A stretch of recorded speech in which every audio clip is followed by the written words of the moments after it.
Shalom jemaat Tuhan, apa kabar Anda hari ini? Saya percaya Anda pasti dalam keadaan yang baik, sehat, dan penuh dengan berkat Tuhan. Saat ini saya akan berbicara tentang sebuah topik dengan nama kekudusan. Nah, berbicara tentang kekudusan, itu bicara tentang anugerah Tuhan yang menguduskan kita. Kekudusan itu didapat bukan dengan kekuatan kita sendiri, tapi oleh anugerah Allah yang melingkupi kehidupan kita.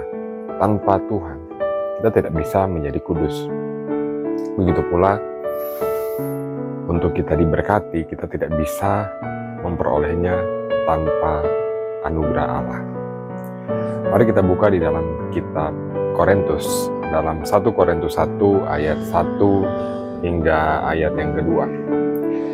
Dari Paulus yang oleh kehendak Allah dipanggil menjadi Rasul Kristus Yesus, dan dari Sostenes saudara kita, kepada jemaat Allah di Korintus, yaitu mereka yang dikuduskan dalam Kristus Yesus, dan yang dipanggil menjadi orang-orang kudus, dengan semua orang di segala tempat, yang berseru kepada nama Tuhan kita Yesus Kristus, yaitu Tuhan mereka dan Tuhan kita.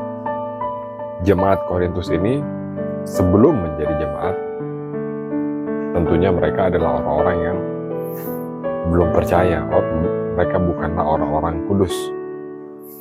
Jemaat artinya orang-orang yang telah menerima Yesus sebagai Tuhan dan Juru Selamat, dan mereka berkumpul bersama-sama untuk beribadah kepada Tuhan Yesus.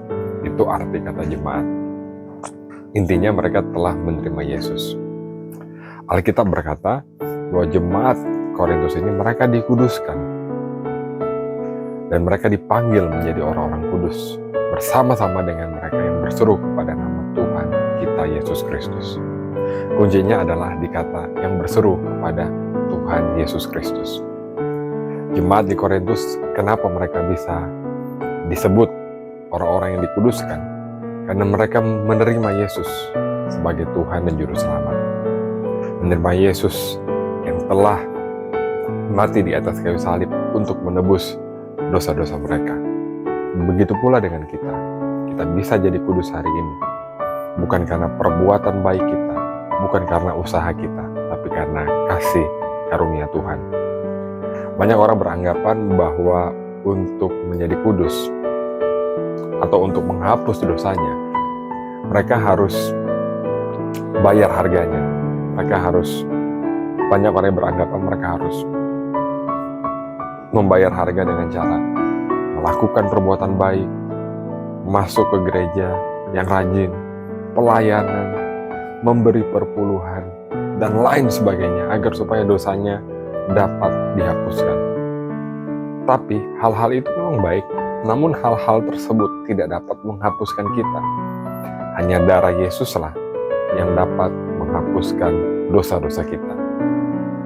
Mari kita lihat di dalam kitab Ibrani pasal 9 ayat 22. Dan hampir segala sesuatu disucikan menurut hukum Taurat dengan darah. Dan tanpa penumpahan darah tidak ada pengampunan. Tanpa penumpahan darah tidak ada pengampunan. Jadi, agar supaya kita diampuni, harus ada darah yang tertumpah. Dan darah itu haruslah darah yang suci, bukan darah yang kotor. Dan darah yang suci ini hanya berasal dari darah Tuhan Yesus Kristus, darah yang tidak terkontaminasi, darah yang murni. Dan darah itu sangat sanggup untuk membayar dosa-dosa kita, untuk menghapus dosa-dosa kita. Oleh karena itu, hari ini sadarilah jemaat Tuhan bahwa Anda sudah ditebus, Anda sudah dikuduskan. Dan karena Anda sudah dikuduskan, maka marilah kita bersama-sama oleh kasih karunia Tuhan, kita hidup sesuai dengan identitas kita, yaitu kita adalah orang-orang kudus sebagaimana jemaat di Korintus. Mereka telah dikuduskan dan dipanggil menjadi orang-orang kudus, dipanggil untuk hidup kudus di tengah-tengah dunia yang cemar ini. Demikian firman Tuhan yang saya sampaikan. Tuhan Yesus memberkati.